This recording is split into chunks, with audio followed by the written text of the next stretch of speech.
Good morning everyone. आज जैसा कि मालूम है आपको, हम लोग फ्रिक्शन पढ़ रहे हैं। इससे पढ़ेंगे आप friction on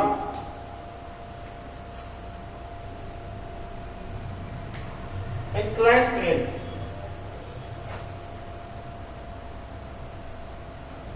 inclined plane, inclined plane पर फ्रिक्शन। जैसे मान लो कोई इंक्लाइंड प्लेन है, थीटा एंगल पे, यहां पे एक बॉडी रखी है जिसका मास m। तो आपको पहले भी इसको बता चुके हैं, इस पर फोर्स नीचे लगेगा mg, normal perpendicular to the surface n।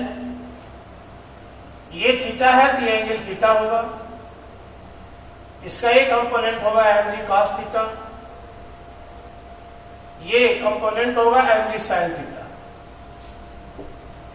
अगर ये बॉडी वहां पर रुकी, किसी तरफ स्लाइड नहीं कर रही, नीचे आ रही है ना ऊपर, लेकिन वास्तव में जब इंक्लाइंड प्लेन पर बॉडी है और नीचे पर स्लाइड नहीं कर रही है, इसका मतलब mg sin थीटा तो इसको स्लाइड कराने का प्रयास करेगा, सरक देगा। इसका मतलब इसके अपोजिट डायरेक्शन में यहां पर आ रहा है फ्रिक्शन।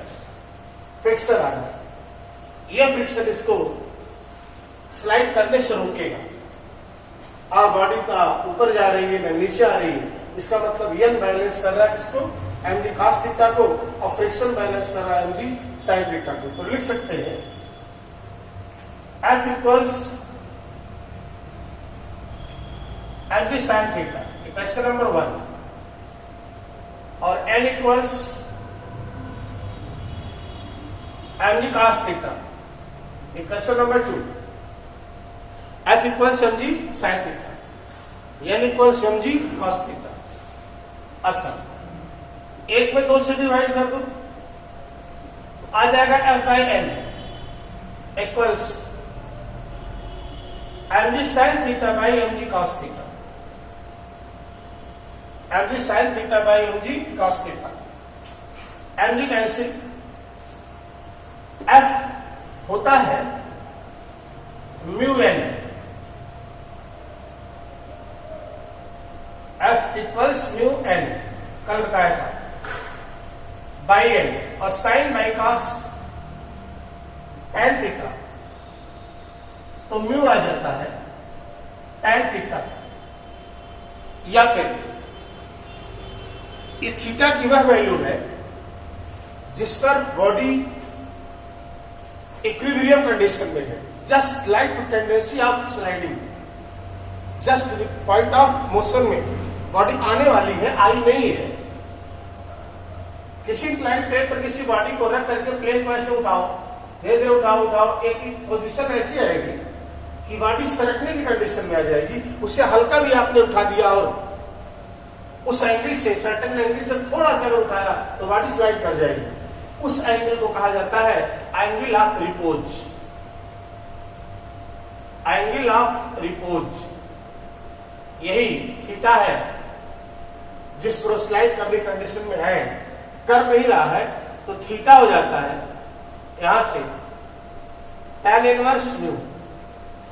पर म्यू को आपको पता है, म्यू को कहा जाता है coefficient of friction. Coefficient of friction कहते हैं म्यू। तो इस तरीके से इंक्लाइंड प्लेन पर फ्रिक्शन लगता है। अब अगर हम इस पर एक क्वेश्चन देखें, अभी और बहुत सारा चीज इस पर क्लियर हो जाएगा, लेकिन इतना आप नोट कर लें। जब किसी बॉडी को इंक्लाइंड प्लेन पर रखते हैं तो उसका वेट नीचे काम करेगा mg का 2 कंपोनेंट होगा, mg cos theta, mg sin theta. mg cos theta ऐसे सरफेस को कंप्रेस करेगा तो नॉर्मल हमेशा उसके अपोजिट डायरेक्शन में होगा, मतलब कह सकते हैं परपेंडिकुलर टू सरफेस, और mg sin थीटा इसको स्लाइड करने का प्रयास करेगा, then frictional force acts along the contact surface parallel to the contact surface, या कह सकते हैं along to the contact surface. ये फ्रिक्शन mg sin थीटा को बैलेंस करेगा क्योंकि बॉडी स्लाइड नहीं कर रही है। तो फ्रिक्शन mg sin थीटा बराबर है F के और mg cos थीटा इक्वल्स है n के। तो इक्वेशन में F बाई n कर दिया, F होता है फ्रिक्शन म्यू n, कल बताया था, n कैंसिल, तो म्यू हो गया tan थीटा। इसमें थीटा को कहा जाता है एंगल ऑफ रिपोज और म्यू को कहा जाता है coefficient of friction, coefficient of friction. अब देखें, जैसे मान लो एक क्वेश्चन की बात करें हम, सपोज करो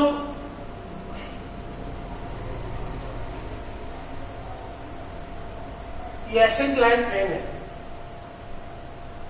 एक बॉडी रखी इस पर 2 kg की रखी है और बॉडी और सरफेस के बीच कोएफिशिएंट ऑफ फ्रिक्शन 0.5 है। तो आपको पता है इधर फोर्स क्या है, यहां फोर्स क्या है, mg cos, मान लो एंगल 37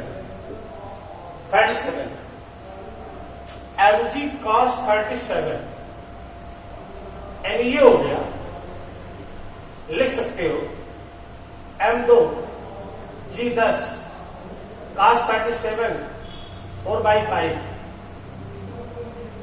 ये हो गया 16 न्यूटन ये फोर्स। इधर क्या आ गया, इधर mg sin 37 m2 g10 3/5, ये आ जाएगा 12 न्यूटन। नॉर्मल का कोई मतलब नहीं, नॉर्मल इधर है। अब मान लो पहला केस आओ, किस पर हमने फोर्स अप्लाई किया है, सिर्फ इधर F फोर्स अप्लाई किया किधर, along the surface upward। मान लो पहले हमने फोर्स F रखा 0। अब वीडियो बनाओ इसका, ये 2 kg की बॉडी, इधर फोर्स कितना 12 न्यूटन, इधर फोर्स कितना 0। बॉडी के चलने की टेंडेंसी किधर होगी, ऊपर फोर्स 0 है, नीचे लग रहा है 12 न्यूटन का, बॉडी के चलने की टेंडेंसी किधर, नीचे, तो फ्रिक्शन किधर, ऊपर। अच्छा, कितना फ्रिक्शन मैक्सिमम हो सकता है, पहले इसको निकाल लें, Fs मैक्स। कल हमने आपको बताया था म्यू n कितना 0.5, n को माइनस करा mg cos थीटा, देखिए 16, तो 8 न्यूटन का मैक्सिमम फ्रिक्शन हो सकता है, फ्रिक्शन 8 न्यूटन मैक्सिमम हो सकता है।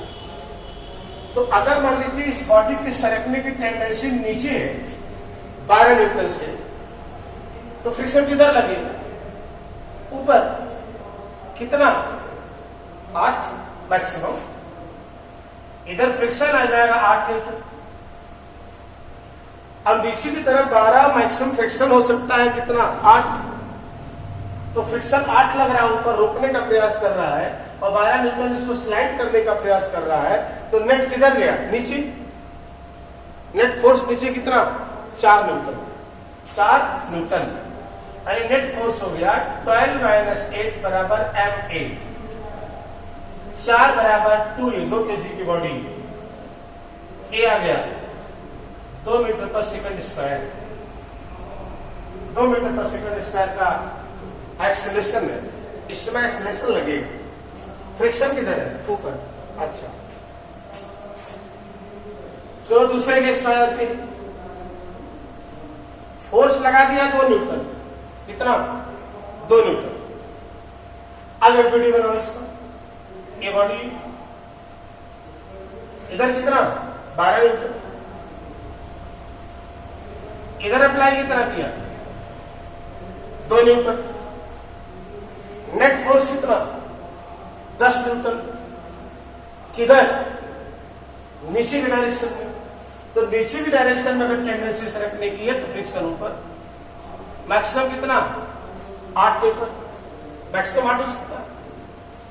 अच्छा, ऊपर 8 तो 10 तो नीचे 12, तो नेट फोर्स हो गया 12 माइनस 10 बराबर ma। ए आ गया 1 मीटर पर सेकंड स्क्वायर। एक्सीलरेशन 1 हो गया। तीसरा एफ कर दिया 4 न्यूटन। किधर? ऊपर। एवरेडी बनाओ। इधर कितना? 12 न्यूटन। इधर कितना? 4 न्यूटन। अप्लाइड फोर्स 4 न्यूटन लगाया अप्लाइड फोर्स। नेट फोर्स इधर नीचे 12 न्यूटन उस mg sin थीटा उसको स्लाइड कराने का प्रयास करेगा और 4 न्यूटन का हमने ऊपर लगा दिया तो नेट फोर्स 8 न्यूटन का नीचे भी लग रहा है। सरकने की टेंडेंसी किधर होगी? नीचे। कितने न्यूटन से? 8 न्यूटन से। तो नीचे सरकेगा तो फ्रिक्शन ऊपर आएगा। मैक्सिमम फ्रिक्शन कितना? 8 न्यूटन।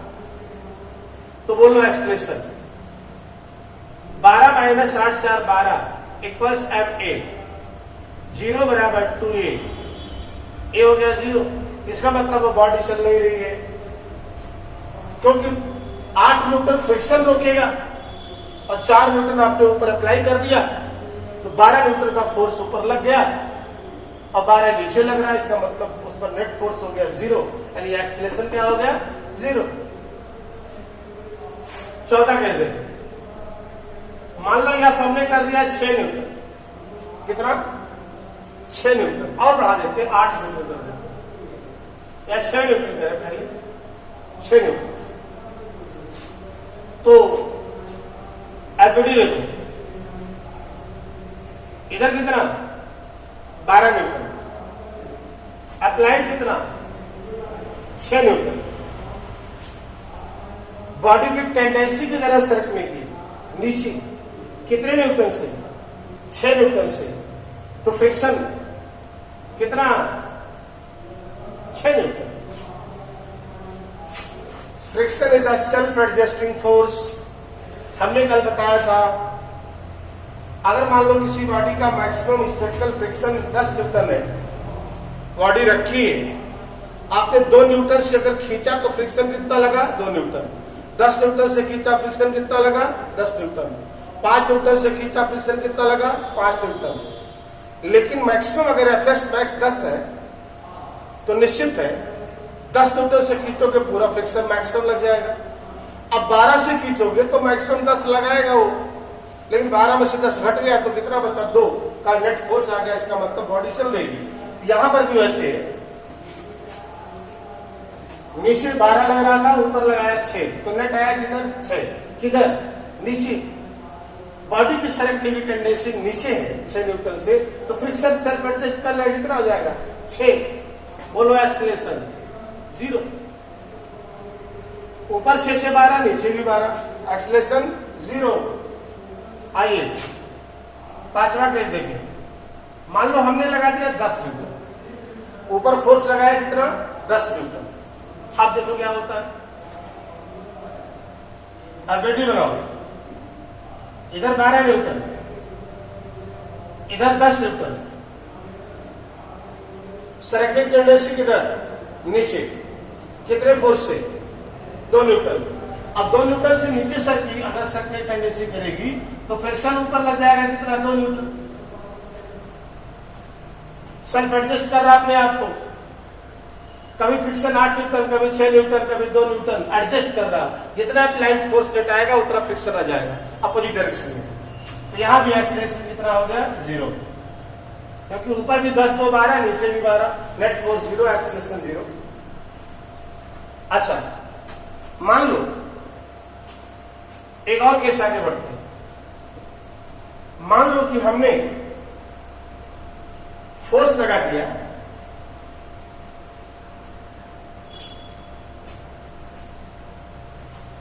फोर्स लगा दिया 16 न्यूटन, 16 न्यूटन का फोर्स लगा दिया। अभी तो 2 न्यूटन का लगा था फ्रिक्शन। चलिए अभी थोड़ा थोड़ा बढ़ाते हैं। मान लो 12 न्यूटन फोर्स लगा है ऊपर। अब बेटी देखो इधर कितना 12 न्यूटन, इधर फोर्स कितना लगाया 12 न्यूटन। नेट फोर्स 0, बॉडी की सरकने की टेंडेंसी नहीं होगी, इसका मतलब फ्रिक्शन खत्म हो गया। फ्रिक्शन अपने आप को एडजस्ट कर दिया, 0 पर आ गया। क्योंकि सरकने की टेंडेंसी 12 से थी और 12 से आप ऊपर खींच रहे हो तो नेट फोर्स तो 0 हो गया। जब तक नेट फोर्स बनेगा नहीं तब तक फ्रिक्शन आएगा नहीं। इसका मतलब यहां 12 भी बैलेंस हो गया तो एक्सेलरेशन हो गया 0। थोड़ा सा आगे और बढ़े। अभी देखिए आप क्या होता है। मान लो हमने फोर्स लगाया 14 न्यूटन, 14 न्यूटन।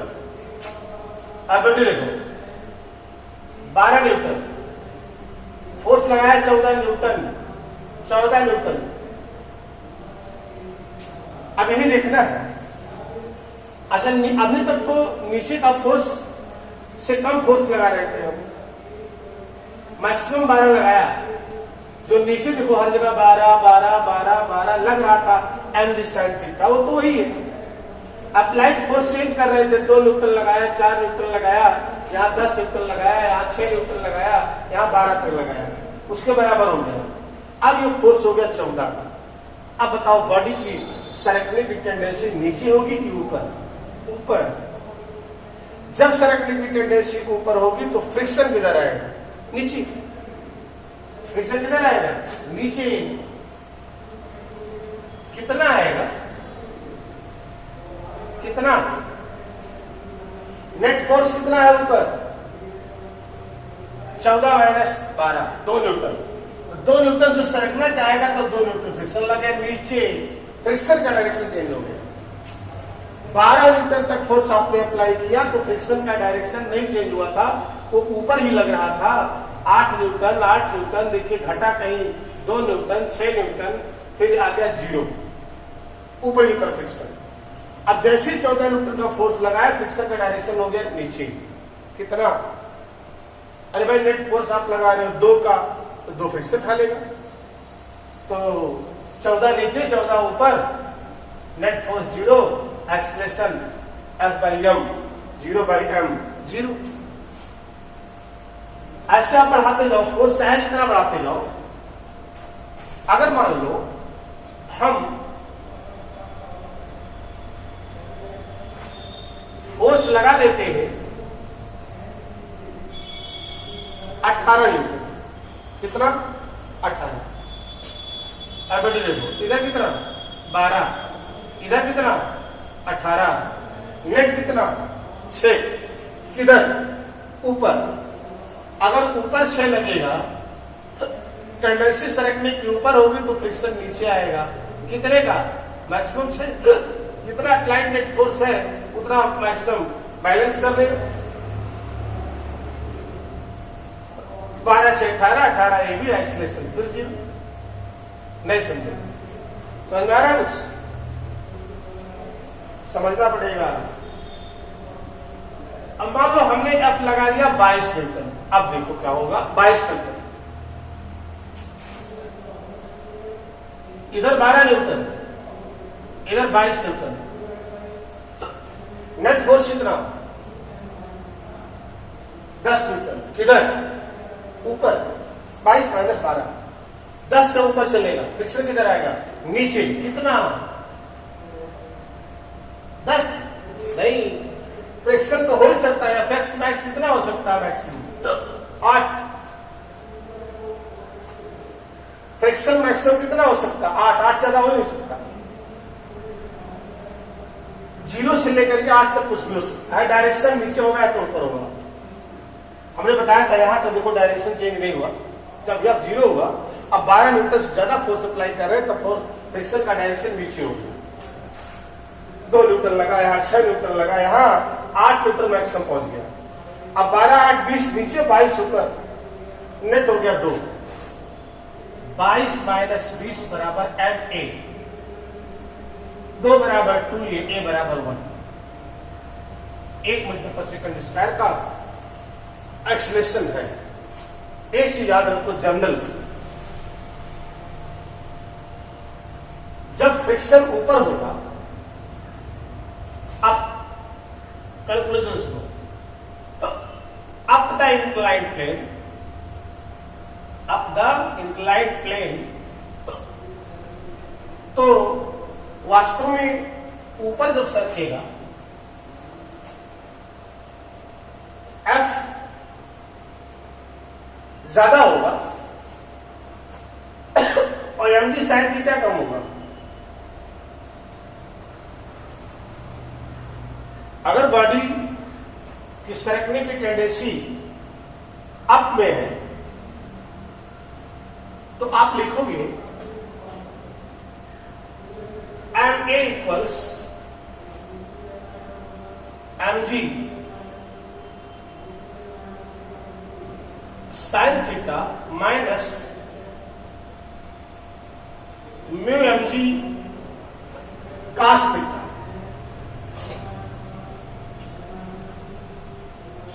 सरकाएगा कौन नीचे? M G sine theta. रोकेगा कौन? फ्रिक्शन। सरकने की टेंडेंसी जब नीचे होगी तो फ्रिक्शन किधर जाएगा? ऊपर। तो नेट फोर्स नीचे एम जी साइन थीटा और फ्रिक्शन रोक रहा है तो नेट फोर्स हो गया M G sine theta minus friction equals M A. और एफ की जगह पर आप जानते हो एफ होता है म्यू एन और एन बैलेंस करता है एम जी कास थीटा। तो ये हो जाता है mu M G cos theta, वही लिखा है M G minus mu M G cos theta equals M A. अगर काट दो, यम कॉमन लेके काट दो तो एक्सीलरेशन ये होता है।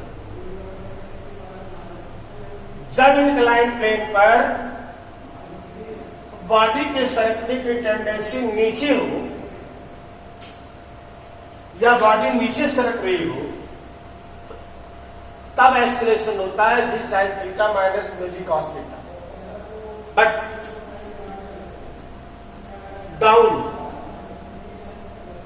द इंक्लाइंड प्लेन, नीचे की तरफ सरके तब ये हो जाएगा जी साइन थीटा प्लस, ऊपर सरकेगा जब तब ये होगा G sine theta plus mu G cos theta है। ब्रिटिश इसको भी निकाल सकते हैं। याद रहे तो अच्छी बात है, ना याद रहे तो और अच्छी बात। डायरेक्ट हम जैसे निकाल रहे हैं वैसे एक्सप्रेशन वगैरह निकालेंगे। ओके, आज इतना ही सीखेंगे हम लोग। नेक्स्ट लेक्चर में बताते हैं आप। Thank you.